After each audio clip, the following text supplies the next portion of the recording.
Welcome to those of you who are joining to our happy half hour today, focused on securing the wherever workforce. If you just hang on tight, we will be started in just a few minutes.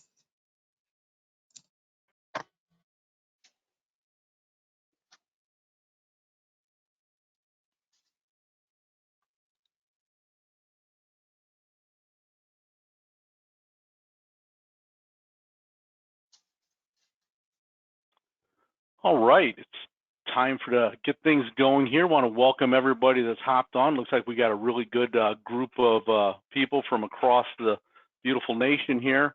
We have some great presenters today for securing the wherever workforce. We all know that people are all over these days and trying to do their work from many different places. So we assembled this brain trust here of BullsEyes to help walk through some of that and help you understand what we can do and how we can help you, and what things people need to know to make sure that they're secure. So I'm going to go around the board that I see it here and let you guys do a little introduction. James McHale, you're first. Howdy, everybody. James McHale, Solutions Engineer. Glad to meet everybody and welcome. All right, Andrew Witt. Hey, everybody. Andrew Witt. I am a kind of cybersecurity liaison for BullsEye, and I also support a number of current BullsEye customers for all of their services. All right, and Evan Bransner. Security engineer. I work on the security products that we deliver to you. Perfect. Well, this is a subject that's been talked about some over the last year and a half or so, but I think it's becoming more important as we don't take workforces back to the office 100%. So who's going to kick this off for us here today? We can absolutely dive in and start talking about some things. Let's talk about identity and access management. I mean, that's a good place to start, and talk about that. Andrew, you want to lead on that? Because I know you have some good information. You can start with that, and we'll start with that topic and roll from there. Sure. Yeah, so in our opinion, most of the industry's opinion, my opinion specifically, identity and access management is really a cornerstone for a good security program. And that being several components, but what I really want to touch on from a wherever workforce is the idea of two-factor authentication or multi-factor authentication, and having your organization leverage a product that can offer that. Mainly because what we're talking about with two-factor is you have a password that you log into, and hopefully it's got some complexity requirements to make it secure. We'll actually touch on that a little bit later here. But that two-factor piece means you're going to put in your password, and then this application is going to ping your personal mobile device, could go to your Apple Watch, could be a text message, could be a phone call, that has to go through a push note that allows you to then authenticate to the service that you're trying to use, meaning that if someone just had your password, but you had two-factor authentication enabled and they don't have access to that other factor, that bad actor is actually not able to access the service that they're trying to gain access to. So majorly important, and at the base level, I consider just the absolute cornerstone of a mature security environment.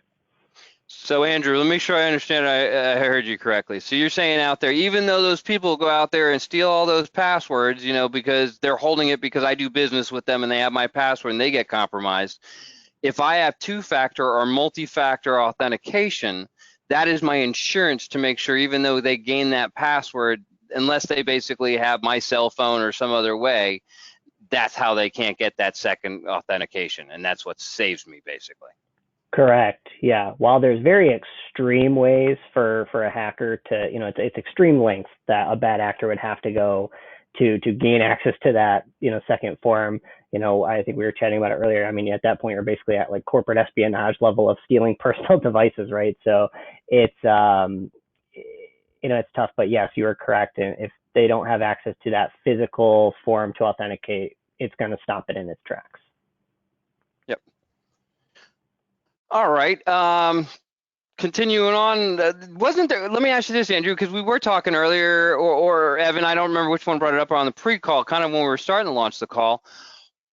Wasn't there a hack just recently that involved this, that it was an issue because there was no two-factor authentication? That's why they got compromised and it cost them how much in ransomware? Yeah, the Colonial Pipeline, it was a stolen issue of stolen credentials, but they did not have two-factor, so it was a malicious actor from outside the organization that had the password, and because there was no two-factor, having the password is all they needed. So Got there'd been a second device in place. You know, someone's gonna get a pop-up on their cell phone or whatever device they're using, and say, no, I'm not trying to log in. This is suspicious, and then it's doesn't happen. Gotcha. Hey guys, just to let you know, somebody has got an email up on top of the actual what we're sharing. There we go. Perfect. Beautifully. Oh, there we are.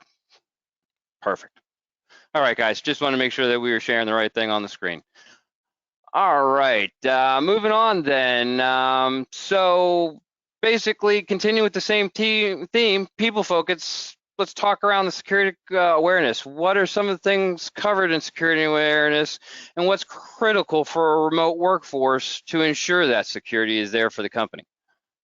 Yeah, so when you're talking about stolen credentials, usually those are phished, and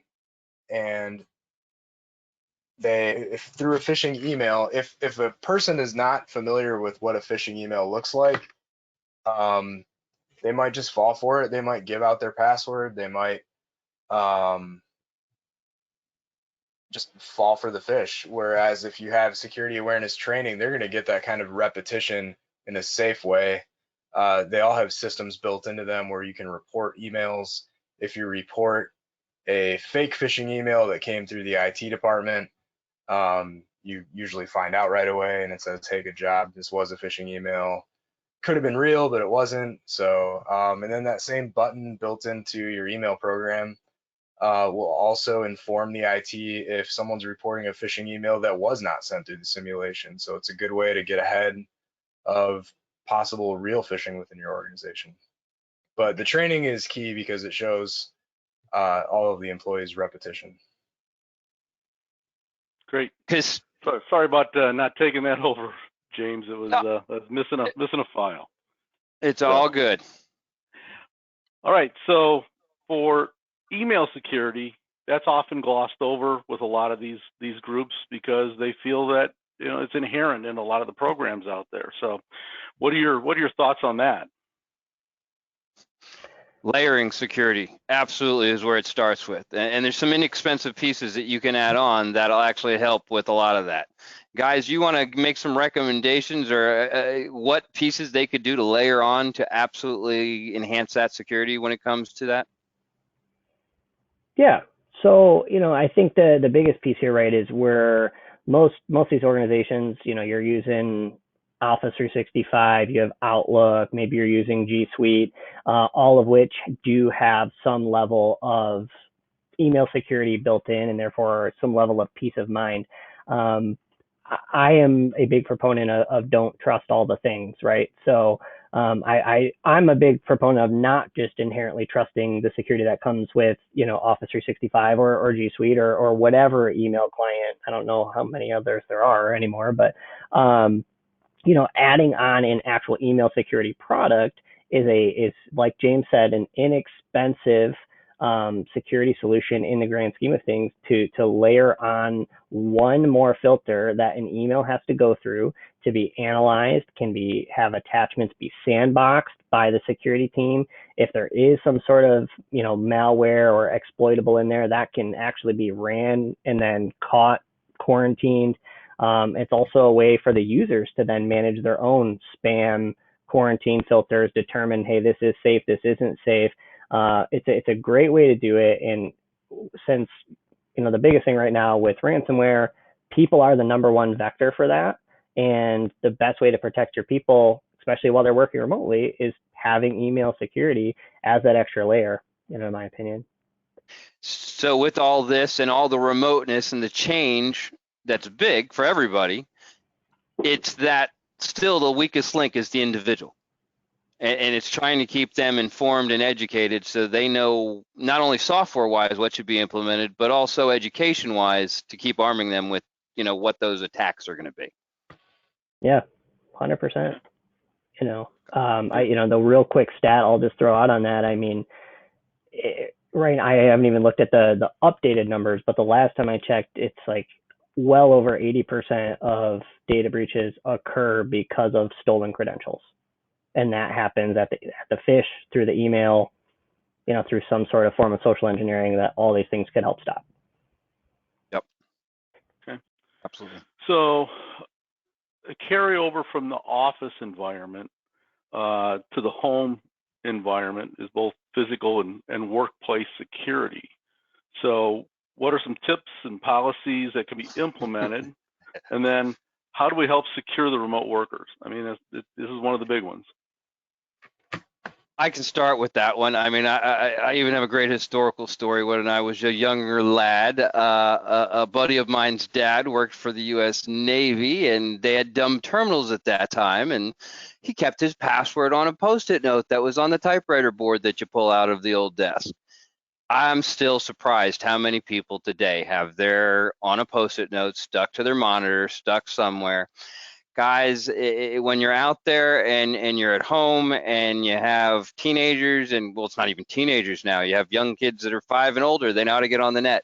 And an available computer that isn't locked down and doesn't have its password hidden is a vulnerability to your laptop, to your company, the data that's on there. And you may think it's no big deal. They get on, they're just browsing real quick on the web, but reality is they could go to the wrong website, pull down malware without even knowing it. Now you become the breach point for your entire company. So, And it's your work asset. So how are you going to explain that you got a virus from, a fake Minecraft skin or something? right. Yeah, So I mean, yeah. Go ahead, Andrew. I was gonna say, it seems silly, like it really does, but it is just so rampant today with the passwords on the desk and the sticky notes, and they're on the computer, they're on the monitor. It's real, and even walking away from your workstation without locking it when you know that you have teenagers or kids around, that's huge. Like I have a 4-year-old and a 2-year-old. If I leave my laptop out, there's clicking and clanging on the keyboard. Luckily, I'm in the mindset I always lock it. So the worst case is they enter the wrong password a few times. But they're still clicking and clanging. But if I left that unopened, you don't know what they're clicking, you don't know what they're launching. Older kids, especially when you factor in plugging in USB sticks, right, and potentially downloading stuff that, and all of a sudden you have a data loss, in there that they didn't mean to do. I mean, Yep. It seems silly, but it's huge. Yep. That's the key, is to remember that is when you're at home, you're going to want VPN scenarios set up so that you can segment that laptop from the rest of your home network. So that's secured that way. You're going to want to make sure that there's some kind of endpoint protection that's on that device, because you're going to be more vulnerable than you would, say, in a corporate environment where it's more controlled. It's more of the wild, wild west at home, as we all know. So there's that layer to it. So it's just layering. Again, that's what it comes down to. And remember, there are other people if you're at home. I mean, because a lot of people are thinking, oh, I'm at home. Nobody's going to mess with my laptop. But that's the scenario right there. Or, we have pets. I mean, how often does a pet accidentally walk across a keyboard or whatever if you have cats or whatever? And if you leave it unlocked, could accidentally delete a file. I know it sounds absurd or anything like that, but these are the kind of things that you have to think about in the home environment. Anyway. So with that, I mean, there's tons of passwords these days, and everybody's got just a bunch of them. Here we have to have a lot of different passwords for a lot of different things. What can we do to have them, use them daily, but keep them secure so that it's not going to become an issue? What are the things we should do out there? I can give you my recommendation. This is more for people that are going to, it fits for some people, it works well. If you use a long password, the longer the better, because it takes it harder for it to, somebody to brute force it to try to figure it out. But I personally use a 30-character password, alphanumerics and symbols, but it's memorized and it's muscle memory. I don't have to change it as often because it's so long. So it becomes muscle memory, which is easier. There's other things you can do as well. There's other ways to be able to secure and add layers again that you can bin. There's stuff today that your cell phone can have a client piece that's added to it that ties to Microsoft that can literally be when my cell phone's next to my laptop, it unlocks. When I walk away, it automatically, because you're one of those people that constantly always has your cell phone on it. Those are some scenarios and things that are getting out there that are useful and legitimate tools to be able to layer in. Andrew, Evan, add your. Yeah, I would say having a password manager, and this goes for home and for work. A password manager is just a small piece of software that's either web-based or it's a application on your computer. And all you want to remember is the password to unlock your password manager. And inside of that tool are generators to use for all of the websites that you keep in it. So the problem is a lot more likely to be that the website itself had a problem with a leaked password, not that your password manager gets attacked. So if you aren't using the same password for all of your logins, then if one goes down, just change the password and move on. You don't have to worry about changing passwords on 50 different websites because you use the same login for everything. And they can be really good passwords because using the generator in the program, you can give it a 15-character random password that, for everyone that doesn't have James's memory, you don't need to remember it. You just need to remember how to unlock it. So I think that's really effective because you see these lists of oh, such and such site got hacked, and if you had a password on there, you need to go change it right away. But the bigger fear is people who use the same password across many websites. Agreed. So the one thing that I want to tie this whole thing back together so far, actually, with this topic is, we keep bringing up layered approach, layered security. Now we're talking about password complexity, password management. I want to give you a real life example of how this all ties together and what it means, for a workflow in your organization. So, BullsEye has a service that we use to VPN in, right? Where we're remote, we leverage the virtual private network to segment off. We can tunnel right back to the office. That password is a long password that I have stored in a password manager that I have to log into. It generates that password into the tool, which then two factors to my phone that I say, yes, this is me. And it says, great, you've passed this authentication. And now we're going to load you in and log you into, your VPN so you can connect back to the home network, so to speak, for the corporate network, right? So that's kind of what this layered approach can look like. And you just heard how many steps I use basically just to connect the VPN, which is a security layer in itself. So having that layered approach really does. There's so many different ways for me to help stop someone from accessing that on my behalf, if that makes sense. Yeah, those 3 steps are 10 seconds too. It's not as bad as it sounds. No, it is definitely less than 20 seconds from I'm launching my VPN to I'm accessing my VPN. And I just mentioned all those layers. And I think the one point that I also wanted to touch on from Evan was, the people that have the same password across multiple sites and why that's a big deal. How these password attacks actually happen in the wild, so to speak, is, these passwords, they get leaked, they go to the dark web, they get sold to bad actors for pennies on the dollar, but they buy so many of them at a time. So therefore there's this inherent black market for them. They will then spam 50,000 passwords across a whole bunch of known IPs, across access points, across different accounts, and just try. It's an auto program that will blast 50,000 passwords. And if one works, and that's all they need.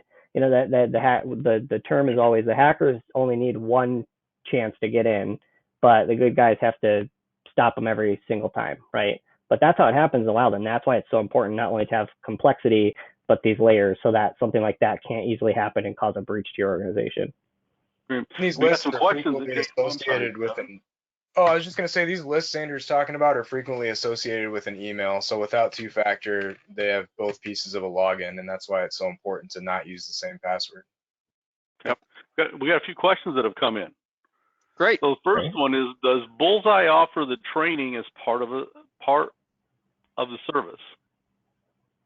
Yes, we do. We absolutely offer training. We offer a line of phishing education that covers the different parts of security around that. You want to expand a little bit on, Evan, and share some details in that? Yeah, it's a really easy to manage tool. It associates or integrates rather with Active Directory. So it just kind of imports all of your people you already have. And then you can set up pre-generated campaigns. They look great. By that I mean there's emails that are obviously fake, but they've got logos of real companies. They have what's called typo squat domains. So instead of like target.com, maybe it's got 2 R's or 2 G's or something that you got to pay attention to notice it. So yeah, the tool is really simple to use, and you just integrate with AD, send out test emails. So realistically, what I just heard is it's not about just the education where they're going to have the videos up front, but there's campaigns that'll test my employees, and the campaigns that we do are very realistic. So even an engineer would question it, and that's really kind of where you want everybody, because you want them thinking about, should I click on this or not, because it could endanger my company. Just pay attention, basically, kind of stuff. Yeah, and that's the thing, is it's got nothing to do with someone's job title. I've seen engineers fail these tests. It is all about repetition, and that's why it's so important to have like a safe way to do it. As far as the training, nice letter from Evan, and when you don't pass one of those. So that's what I was going to say. So that's the next step, is if you don't pass, if I make the mistake and I fail for the test email that comes through, what happens? I get a follow-up email and it says, oh, go take another follow-up class and some questions because you didn't learn it the first time. Yeah, you That's can tie going to help us a little bit more to remember. You can tie the training into the email campaign. So if someone clicks the link that they shouldn't have, they get just a 2-minute training afterwards. And it's like, hey, here's how you hover over a URL to make sure it doesn't look crazy before you click on it. So it helps reinforce. Perfect. Awesome. All right, next question. Isn't a password manager a larger a target for the hackers? Yes and no. Yes. Yeah, I was going to say, it's funny how everybody just, I'm like, yes and no. And this is where we go back to layered and multi-factor and two-factor. But go ahead, Evan or Andrew, you guys want to run with one of this? Yeah, there's a story about that. LastPass someone hacked LastPass successfully, got a password list, and it was so useless because it was what you call hashed and salted throughout the list, that it had fake characters, so it couldn't be reverse engineered. So even when their layered security failed and they got hacked, the way the password keeper itself was designed, the stolen list was useless. So the way the data is saved, it's layered into basically making it useless unless you understand the key, how to look at it. Well, yeah, exactly. And even that, it couldn't. The encryption was so good, it couldn't be reverse engineered because there were fake characters within the encryption, and there's, no technology that can do that math that we know of. Got it. All right, another one. Do we have a summary list of all these things we're talking about? We absolutely can send out a summary of it all. The answer to that would be yes. Yes. And a follow-up to the training, is this a chargeable service? Yeah. Yes, it is. It's an ongoing monthly per user kind of service that is out there for that training and continuing education. It's very inexpensive. I think it's $10, $12 a year per person, or per email, I should say. All right. So here we go. Here's this. So without you guys going like way deep into this, premise versus cloud. How does utilizing more cloud services help secure the wherever workforce? Yeah. So without, keeping it high level, right? So most major services, enterprise-wide services, Salesforce, your email, Office 365, Google Suite, G Suite, it's all cloud-based, right? But how does that benefit the organization versus using on-premise software? So the cloud is, once again, it's another layer that needs to be authenticated into once you're into your desktop, your endpoint. It's another layer that has to be authenticated into, which can also have two-factor tied into it. I've been in an organization before where you couldn't access your Office 365 unless you were on the VPN, which is once again another layer. And then on top of that, you can have single sign-on integrated into those services. So single sign-on is the good and bad, right? Is if someone did get past all those layers and you have single sign-on enabled, now you have access to those things. Not going to go too far down that rabbit hole because ultimately single sign-on is more of a benefit than a risk. In that you only need to authenticate in using your layers. You get in, you authenticate, and then you can access the services that you need to securely in one location. And Mark, is that did by the interpretation, is that the right answer for the question, or was the question meant? I could interpret that multiple ways. That's why I want. Yeah, let's look at both sides of the coin on that. A single sign-on, is it good? Is it bad? It is current today. It's definitely worth what using it. Yes. Again, layers of security, but with single sign-on, it adds more security than without. Would you gentlemen agree with me? Yeah, I mean, especially with multi-factor authentication, I think it's fine. It's not really that your password is the same password across multiple apps. It's that you have your single sign-on app logging in for you when you authenticate to it, if that makes sense. Okay.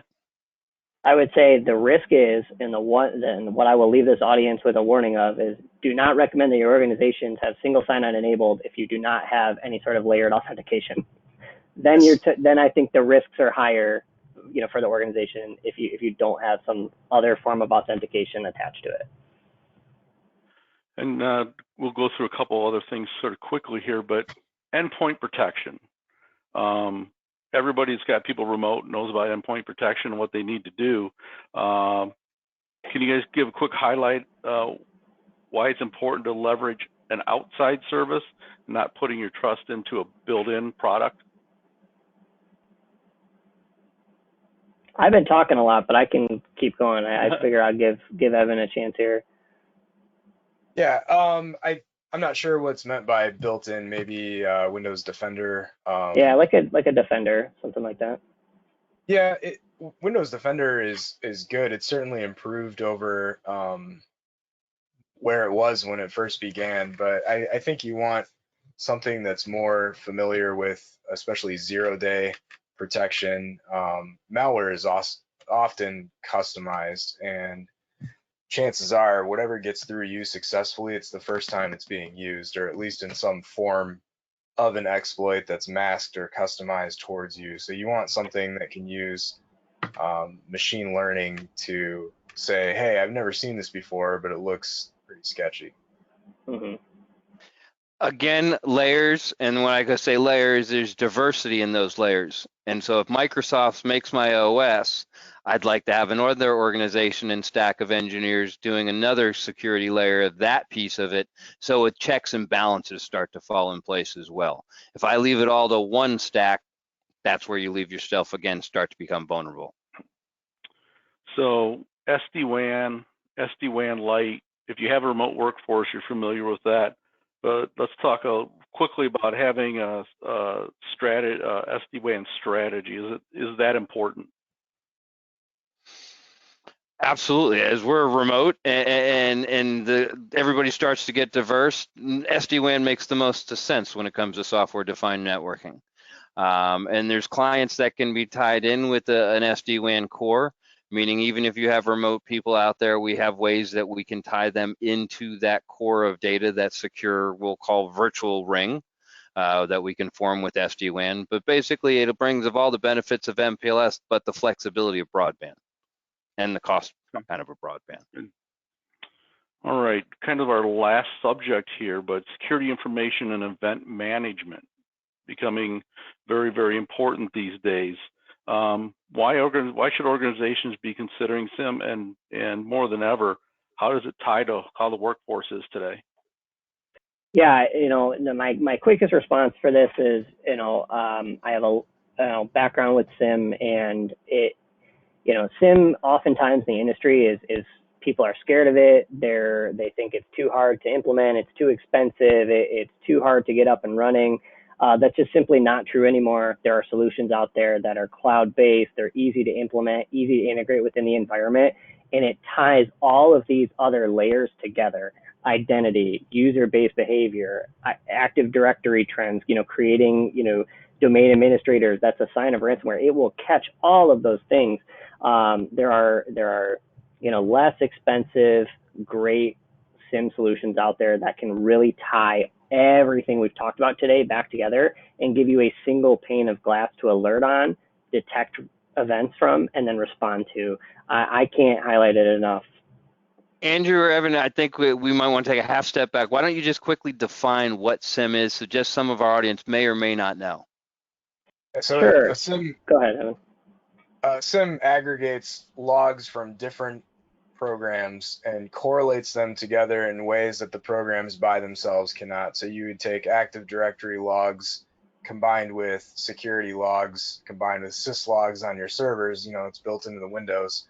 And all of those put together are run through the SIM combined to say that, like, hey, you've got a weird syslog combined with some weird user activity, and then it will alert you pretty quickly. So, I mean, It's looking for the funky patterns and going to say, hey, I think you need to look at this because something doesn't look right. And these are all raw logs. This would be very hard to do as just a person looking through logs. So you need a tool to do it. And the one-liner on it is, would you know if you were being hacked or if a hack was currently an attempt? If you're just being scanned, if someone's doing a recon on you, that's all very hard to know without having a SIM. Makes perfect sense. All right, that brings us to the end. We appreciate your guys' time today. It's a lot of information. The great thing is, we have solution sales engineers.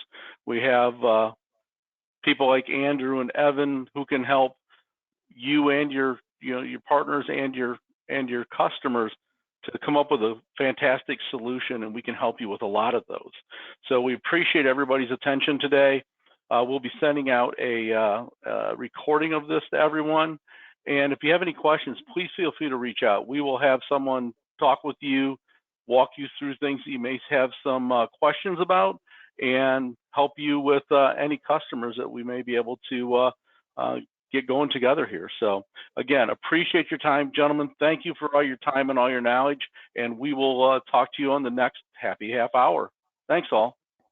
Thanks everybody. Stay safe and secure.